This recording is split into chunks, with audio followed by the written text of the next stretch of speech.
না নাম জানে না তাদের কি বগুড়ায় বিএনপি করে? ভাই একটি কথা মনে রাখবেন, আমি বুঝায় বুঝায় বলে দিচ্ছি আপনাকে। একটি কথা মনে রাখবেন, গত 17 বছর লড়াই করেছেন, জেল খেটেছেন না, রাস্তায় ঘুমিয়েছেন না। কে আপনার খবর রেখেছে? আপনার খবর রেখেছে আপনার বাবা মা এর বাইরে আপনার রাজনৈতিক সহকর্মী ছাড়া আর কেউ খবর রেখেছে? আর একজন খবর রেখেছে, তারেক রহমান। এছাড়া কেউ খবর রাখেনি। 5 তারিখের পরে নতুন নতুন আপনাদের যারা বন্ধু হতে এসেছে, ওরা বন্ধু নয়, ওরা আপনাদের শত্রু।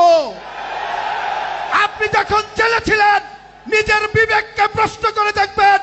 আপনি যখন জেলে ছিলেন, আপনি যখন হাসপাতালে ছিলেন, আপনার পরিবার যখন অবহেলায় ছিল, আপনার কারাগারে থাকা অবস্থায় আপনার স্ত্রী সন্তান যখন মানবতার জীবন যাপন করেছিল, আজকে যারা আপনার বন্ধু হতে এসেছে তারা ওই দিন আপনার খবর রেখেছে কি রেখে নাই?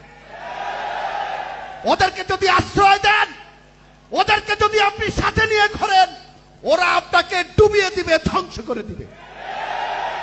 সাবধান। তারেক রহমানের বক্তব্য পরিষ্কার, এখানে কোন ধরনের যোগদান হবে না।